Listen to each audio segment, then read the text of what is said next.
Пасхальное послание патриарха Московского Иосифа Кирилла, архипастырям, пастырям, монашествующим и всем верным чадам Русской Православной Церкви. Возлюбленные Господи, архипастыри, всечестные пресвитеры, диаконы, боголюбивые иноки и инокини, дорогие братья и сестры, от сердца исполненного благодарности Богу возглашаю всем вам великую и спасительную весть. Христос воскресе! Из года в год этим пасхальным восклицанием Церковь свидетельствует о том событии вселенского значения, что произошло почти 2000 лет назад. Тогда ранним утром жены-мироносицы пришли к месту погребения своего учителя и увидели, что гроб пуст.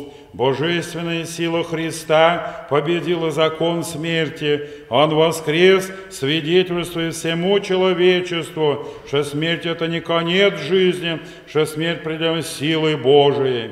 Воскресение Христово, будучи уникальным событием в истории мира, по замыслу Божию стало началом и нашего личного воскресения. Именно для того и пришел в мир Спаситель, пострадал, был распят и восстал от гроба, чтобы каждый имел возможность пройти через опыт воскресения из мертвых и совсем не переносном, а в прямом смысле этого слова. Об этом ясно говорит апостол Павел: «Бог воскресит и нас силою Своею». Вот почему праздник Пасхи есть праздник победы жизни над смертью, ибо воскресением Христа Спасителя, воскресение из мертвых, дарованный нам всем.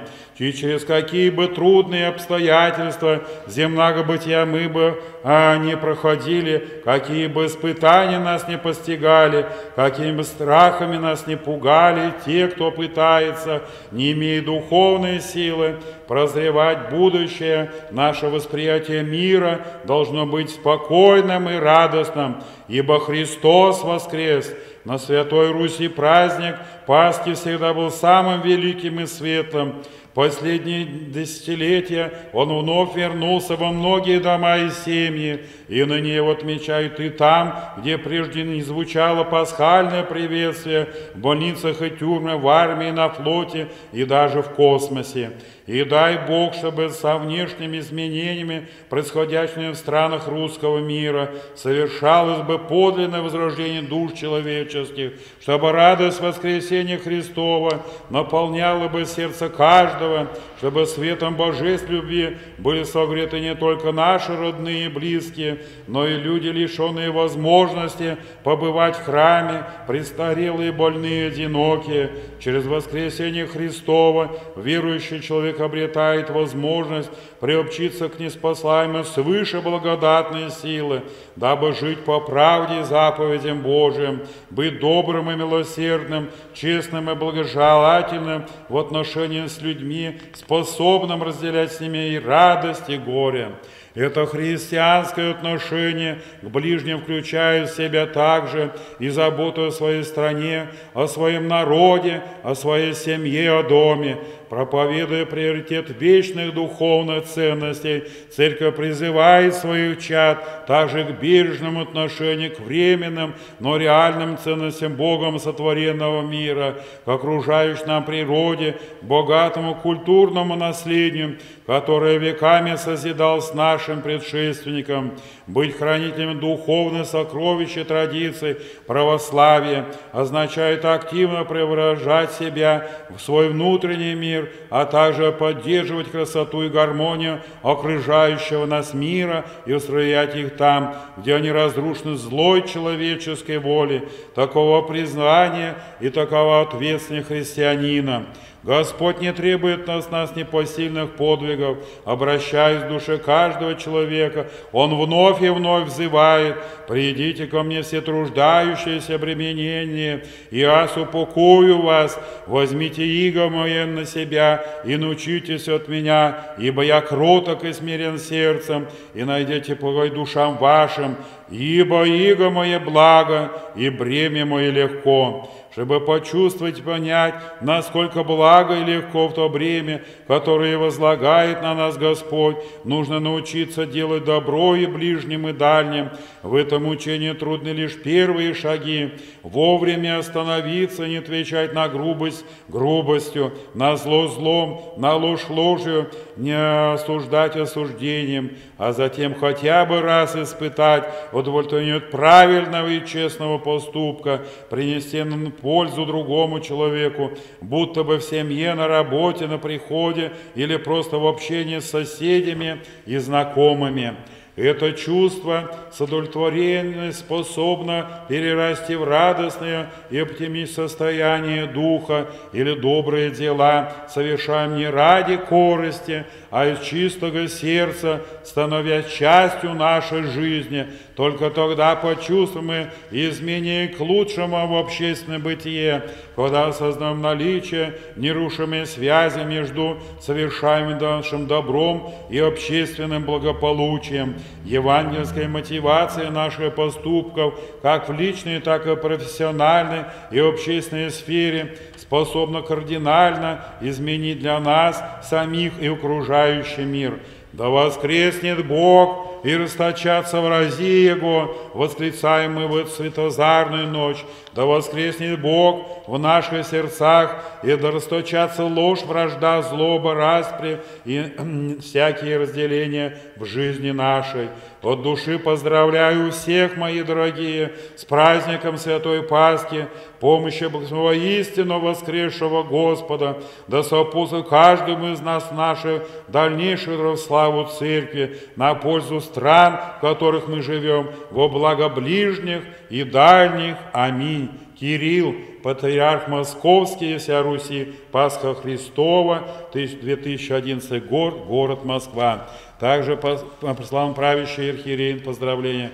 Пасхальное послание архиепископа Нижегородского, Арзамасского, пастырем всем верным чадом, Бога спасаем земли Нижегородской, возлюбленного Господи, пастыри, инокини, дорогие братья и сестры, благочестивое паство Нижегородское, Христос воскресе!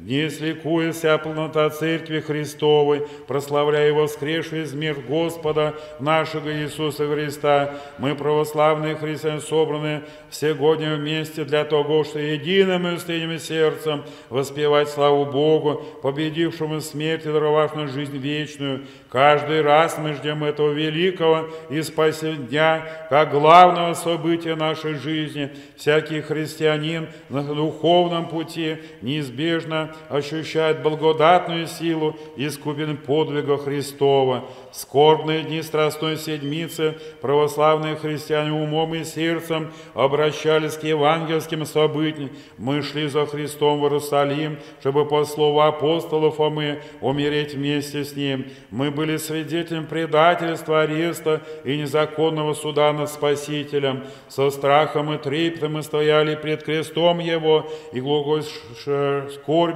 шли за Иосифом, Никодимом и женами мироносицем в Гефсиманский сад, чтобы погрести пречистое тело Иисусова.